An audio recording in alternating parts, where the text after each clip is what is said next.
based on a true story. It began on one of those quiet winter nights where the entire house feels wrapped in a soft, peaceful silence. Snow tapped gently against the windows, the heater hummed in the background, and a young couple finally allowed themselves a moment of rest. Their newborn son had exhausted them for days, and for the first time in what felt like forever, they drifted into a deep, uninterrupted sleep.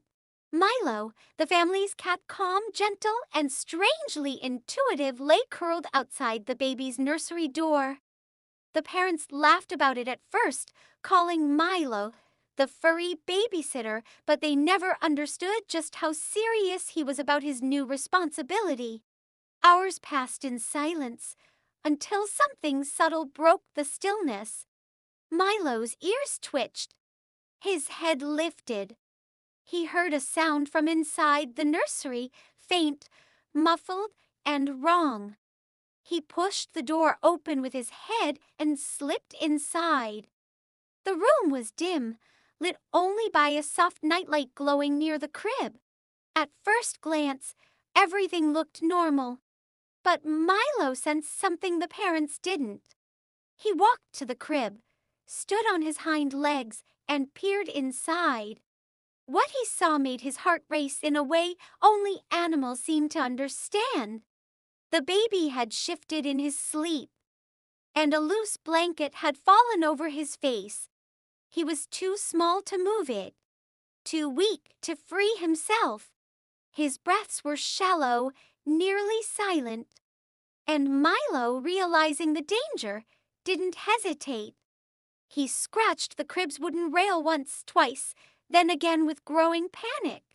He meowed loudly, not the soft meow he used when he wanted food, or attention, or affection.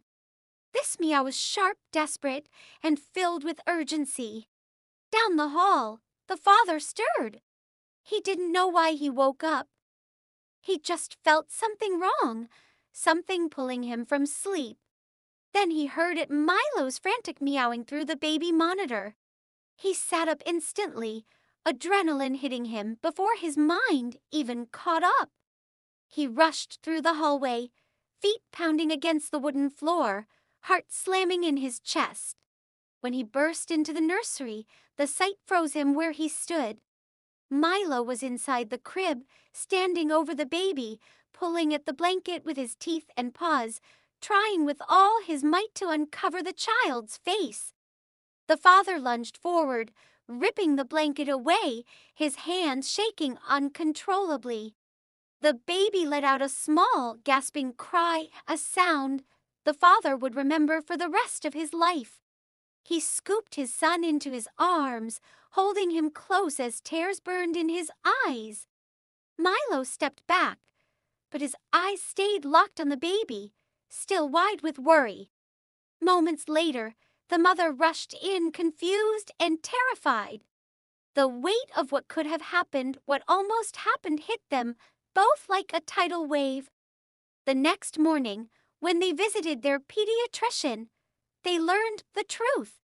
A few more minutes, the doctor said quietly, and the outcome would have been very different. Those words never left them. From that day on, Milo was more than a pet. He was a protector, a guardian, a silent hero walking on four soft paws. Milo never left the baby's side after that. When the child napped, Milo curled beside the crib. When he played on the floor, Milo sat nearby, watching him with the steady patience only animals possess. As the baby grew, taking his first steps, Milo walked beside him, ready to catch him if he stumbled. When the child cried during the night, Milo was the first to respond, climbing onto the bed to comfort him with gentle purrs. Years passed, and Milo grew older. His steps slowed, his naps grew longer, but his watchful gaze never faded. On the boy's first day of school, Milo sat at the door, as if giving him permission to go. On the boy's birthday parties, Milo sat proudly beside him. And on the nights when the boy had nightmares, Milo still climbed onto his bed to protect him, just like he did on that first unforgettable night.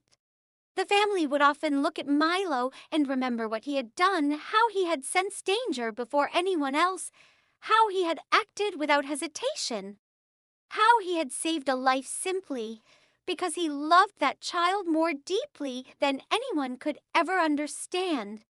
People talk about heroes with superpowers, brave rescues, dramatic moments, but sometimes a hero is quiet. Sometimes a hero has soft whiskers and bright eyes.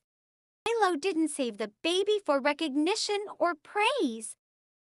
He saved him because their bond was real, unbreakable, and filled with a love that didn't need words.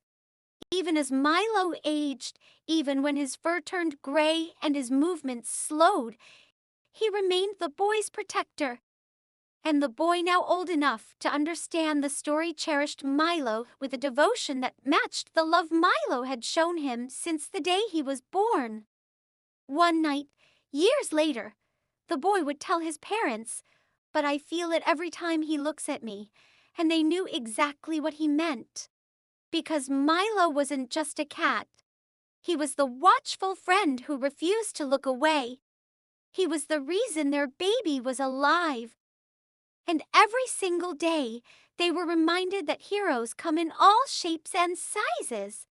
And sometimes the greatest ones stand only a few inches tall.